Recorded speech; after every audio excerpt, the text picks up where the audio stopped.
U.S.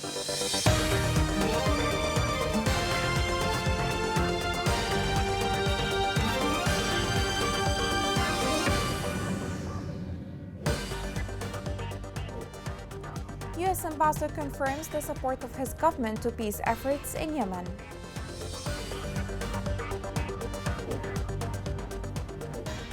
UN Special Envoy discusses with Speaker of Parliament healthy escalation in ties.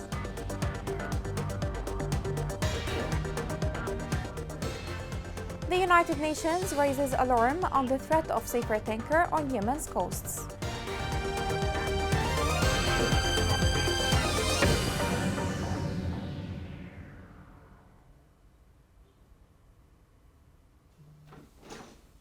Welcome to Yemen Today TV. This is the English news with me, Rushan Fouad. The U.S. ambassador to Yemen, Stephen Fagan, confirmed the support of his government to the peace process led by the United Nations. During his first media appearance since his appointment, Fagan told Yemen Today TV that there is a military solution to the conflict in the country. During the interview, the ambassador said that the U.S. is continuing its efforts to find a peaceful solution to the problem in Yemen. Well, there's no choice for any of us but to be optimistic. There's simply no alternative but to support the process we have in place now, led by the United Nations. The alternative cannot be to go back to a conflict that's been so devastating for Yemen, that has brought regional countries in and also created regional instability as a result. So for Yemen, for the Yemeni people, for the region, for the international community, we have to be optimistic in pushing this process forward. Yemen Today TV will broadcast the full interview with the U.S. ambassador at 8:30 Sana'a time. Minister of Foreign Affairs Ahmed bin Mubarak discussed with the United Nations Special Envoy Hans Grunberg the peace efforts in the country. Bin Mubarak said the Houthi militia announced their defiance of the international community by trying to cut the only road to the city of Taiz, which reflects their disregard for international efforts. The foreign minister stressed that these Houthi actions put the truce adherers on the test unless there are firm stances toward these practices. For his part, the UN envoy affirmed his condemnation of all acts of escalation. He noted as well his continued efforts aimed at reaching an expanded truce and finding a way forward in the peace process. Parliament Speaker Sultan al-Barakani affirmed the recent Houthi attack on Taiz proves that the Houthi militia is still thinking in an aggressive way. Al-Barakani stressed that during his meeting with the United Nations Special Envoy Hans Grunberg that the Houthis are not serious about the peace process and that the truce will be of no value if the truce is not serious and conducive to peace. The speaker called on the UN envoy and the international community to assume the responsibilities in deterring the Houthis and Iran. According to experts, the Houthi recent attack on Taiz has made clear that the rebels have no intention for peace. The attack triggered condemnations as regards to the international silence towards the new Houthi crime. More is in the following report. 10 Yemeni soldiers were killed in an attack by the Houthi rebels in the besieged city of Taiz. The United Nations mission to support Hudaydah agreement stated that it has seen with great worry the significant military presence of Houthi rebels in the port city during the previous few days. However, until now, the UN did not officially condemn the incident in Taiz. On the other hand, Sheikh Sultan al-Barakani, the Speaker of Yemen's parliament, recently met the UN envoy Hans Grunberg to talk about recent events. Al-Barakani went on to say that Houthis are not serious about dealing with the peace process, mentioning hundreds of violations of the UN truce, including the attack on Taiz. Also, Barakani called on the UN envoy and international community to shoulder their responsibility to deter the Houthi militia. Taiz has been under Houthi siege for 6 years, and the situation has proven to be a major obstacle to the warring sides coming to a political settlement to end the conflict. The UN and the Yemeni government have urged the Houthis to open the roads in and around Taiz so that much-needed aid can enter and people can leave the governorate more easily, which will lessen their suffering. The parties to the conflict in Yemen must act quickly to lift the blockade on Taiz and do everything in their power to lessen the suffering of millions of people who live there. Lifting the siege on Taiz must be a priority during the current negotiations, particularly in light of the ongoing ceasefire and the execution of some of its parts, such as ceasing military operations and operating the first commercial flight from Sana'a International Airport in 6 years. Yemen's civil war has resulted in the world's worst humanitarian crisis. According to UN estimates, 23.4 million Yemenis, roughly about 75% of the total population, require emergency assistance. In just 1 year, the conflict that began in 2014 killed or injured over 2,500 civilians and forced 300,000 citizens to flee the horrors of war. Despite efforts made by the international community, Yemen's war has become entrenched with no end in sight. عرفت نفسي وأنا أشتغل في عمل الصيد، يعني ما يقارب عمري 14 سنة. أنا أعول 8 نفر في البيت. بالنسبة للدخل هو دخل يومي، تمام؟ على ما حول الله، أحيانا فوق أحيانا تحت أحيانا ما فيش. لو قدر الله واستوى شيء من خزان صافر وتسرب البترول، تمام، وأثر على الشعب المرجانية، نحن طبعا ما لناش أي شغلانة ثانية، يعني والصياد ما يشتغلش أي مكان، يشتغل البحر بس. احنا حياتنا بسيطة جدا. اللي نتمناه يعني النقطة الأهم والأهم الإسراع في تصليح خزان صافر قبل أن تنتهي الشعوب المرجانية.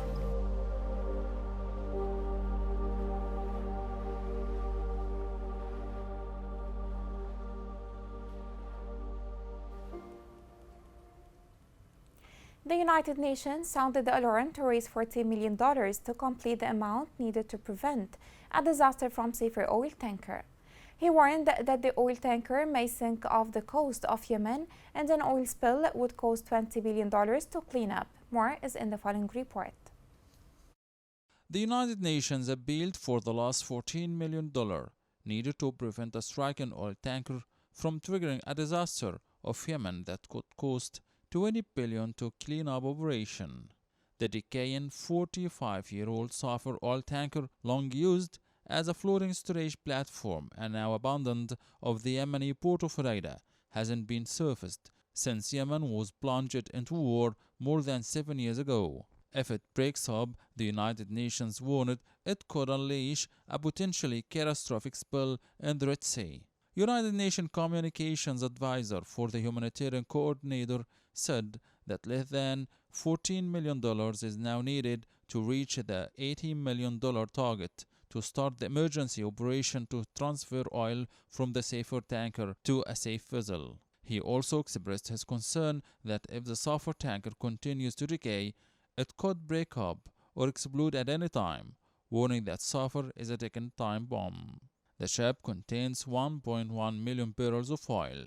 The United Nations has said a spill could destroy ecosystems, shut down the fishing industry, and close the lifeline Hodeida port for 6 months. On the 11th of May 2022, the Netherlands and the United Nations co-hosted a pledging event in The Hague in support of the United Nations coordinated plan to address sulfur tanker threat. The pledging conference marked the start of the efforts to raise $144 million required for the plan. The overall cost of $144 million includes $80 million, which is required for the start of the emergency operation. The United Nations mission in support of the Hodeida Agreement has expressed its deep concern over the large military presence of Houthi militia in the city of Hodeida. UNMAHA urged the Houthis to respect the terms of the Hodeida Agreement and to refrain from actions that may contribute to the escalation. During the past few days, the Houthi militia pushed huge reinforcements, including military personnel and vehicles, to the city of Hodeida. Rights Radar said that it had monitored 203 cases of the enforced disappearance in all governorates except for Al Mahra and Al Dala from January last year until the end of the current month. According to the organization's statement, the cases of enforced disappearance included media professionals, academics, merchants, human rights activists, politicians, preachers, students, engineers, and workers, and did not exclude people with special needs. The forcibly disappeared amounted to 158 men in addition to 29 children, 14 elders, and only 2 women. An engineer was injured while removing mines in Tai's governorate as a result of a mine explosion. According to international governmental reports, since the beginning of the war in early 2015, Houthi militia has planted more than 2 million multi-purpose mines.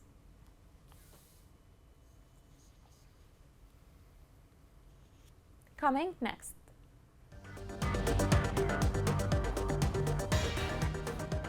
World Food Programme sets first shipment of grain from Ukraine to Yemen.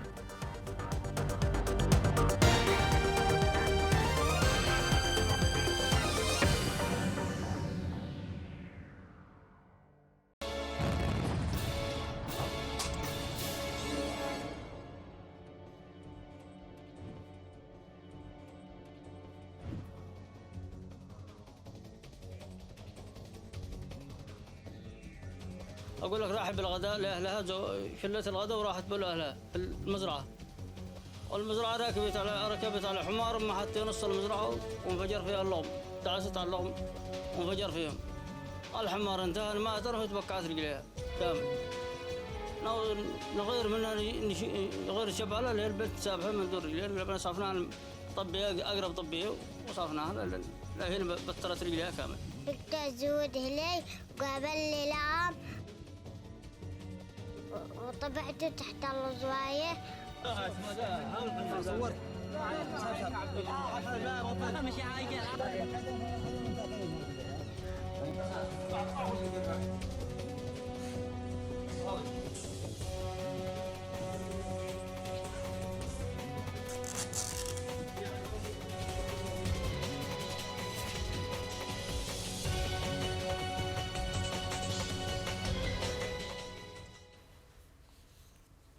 Welcome back.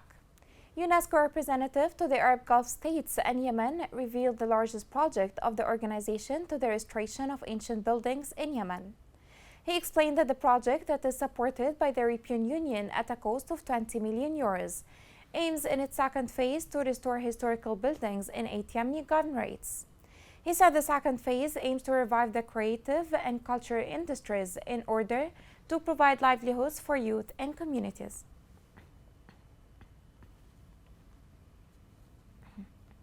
The United Nations Children's Fund said about half of the population of Yemen cannot access health services as a result of the ongoing war. UNICEF Regional Director Adel Khader, during her visit to El Sadaqah Hospital in Aden, confirmed that half of the medical facilities in Yemen are out of service. She added that more than 10 million children and nearly 5 million women do not have access to health services. Khader outlined that the organization suffers from a funding gap to support the health sector by about $100 million. A ship belonging to the United Nations World Food Programme departed from Ukraine, carrying wheat grains intended for the humanitarian response operations in Yemen. The ship is carrying 37,000 tons of wheat and is the second sea shipment of World Food Programme aid to leave Ukraine since the conflict erupted in February. The following report gives more details. A UN World Food Programme chartered vessel left the Ukrainian Black Sea port today, carrying wheat grain for the agency's humanitarian response in Yemen. This is the second marine supply of WFP food aid to depart Ukraine since the crisis began in February. The MV Criteria will first stop in Turkey, where 37,000 metric tons of wheat grain will be turned into flour. It will then be sent to Yemen, where over 17 million people are suffering from acute hunger, with that figure anticipated to rise in the coming months. The grain will help the WFP address acute aid needs by providing a 50-kilogram bag of wheat flour to almost 4 million people for a month. With the conflict, the ensuing humanitarian and economic crisis, and limited resources for assistance, the war in Ukraine has been the final straw for Yemen. For both humanitarian and commercial reasons, the WFP believes it is crucial to get goods flowing again. This is essential to controlling pricing. Getting Ukrainian grain to Yemen will assist both the Ukrainian economy and famine-affected communities in places of the world most impacted by the global food crisis. Yemen is especially reliant on direct imports of wheat flour from Russia and Ukraine, a vital component in Yemeni's diet. According to estimates, Ukraine and Russia supplied 46% of Yemen's 2021 wheat imports. The impact of the Ukraine conflict, especially the loss of Ukrainian grain on global markets, as well as the influence on fuel and fertilizer prices, is contributing to the degradation of global food security. This has now increased the number of acutely food insecure people to a record 345 million across 82 nations. There is no one answer to the global food crisis, but unblocking Ukraine's maritime exports will alleviate some global supply interruptions and allow Ukraine to unload its grain storages in preparation for the summer harvest. This increased traffic into and out of Ukraine's ports is a good sign, but it is still far below pre-conflict rates. In Aden, a new program was launched to promote for the professional work. The coming report has more on this. Mohammed is a young man with special needs who amazed everyone at the exhibition of craft with his professional and handicraft products through his creativity. We worked and I colored the pot with yellow and pink color. I'm learning and I have autism, but I learn easily and fast. This exhibition comes as part of the final honoring ceremony for the My Profession is in My Hand program, which was organized by Al Hayat Foundation for Early Intervention for People with Special Needs and funded by the Saleh Foundation for Development. There are also 9 others with special needs who were targeted by the program for the purpose of training them and enhancing their creativity so that they are able to be in the workforce. We want to express our appreciation for the participation of the special needs in this exhibition, and they really need everyone's support. My Profession is in My Hand program aids at providing the targeted people with special needs with a matrix of professional craft and manual skills in order to integrate them into the labor market and manage productive pioneering projects that contribute to community service and provide them with a decent livelihood. The aim of this project is to qualify people with special needs in this exhibition to the workforce and to engage with society. Active contribution towards supporting this category of people with special needs is what everyone needs to do in a way that enhances their creativity and makes them active and productive in society.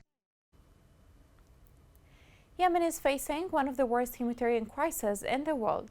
The conflict has consequences also on the environment. The country is already at risk of flooding, drought, and heavy sandstorms. But further damage is being wrought by a surge in deterioration. The following report gives more details. Temperatures in Yemen, where populations face violence and economic deterioration, have risen faster than the world average over the past 3 decades. Droughts and floods have caused widespread damage to agricultural fields, diminished the amounts of farmable land, and jeopardized community livelihoods and food security. Agriculture is the primary source of income for people, but climate change has made farming harder and contributed to Yemen's economic downfall. Yemen is experiencing a reduction in agricultural output as well as a shortage of seasonal crops on which the rural population lives, resulting in growing food insecurity and high rates of malnutrition as well as persistent scarcity of groundwater and clean water. Before Yemen experienced drought, torrential rain, and flooding, 80% of the population worked on fields. Now, just 30% can afford seeds or other farming supplies. Women in Yemen's rural areas are addressing climate change with grit and perseverance. As farmers, they are increasingly becoming the only breadwinners for their family. They also play an important role in food security and land management, and in reducing tensions between local agricultural groups over natural resources such as water. The International Organization for Migration Conflict Resolution Committee was established to handle difficulties that occur in communities as a result of displacement and resource rivalry. Members of the community aim to create knowledge of environmental sustainability, social cooperation, and peaceful dispute resolution through community discussion and mediation. The majority of people here are aware that the climate is changing, but they are unsure of what measures they should take. According to committee members, communicating with people and boosting their knowledge can help lessen the hazards of climate change. Members of the committee collaborate closely with male and female farmers to enhance and care for their agricultural products, as well as educate them about the complexities of climate change and the causes of floods and droughts. Here is a reminder of the main headlines. U.S. Ambassador confirms the support of his government to peace efforts in Yemen.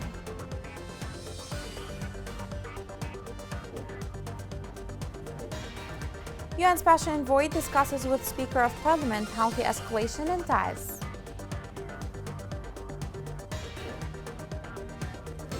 The United Nations raises alarm on the threat of safer tanker on Yemen's coasts.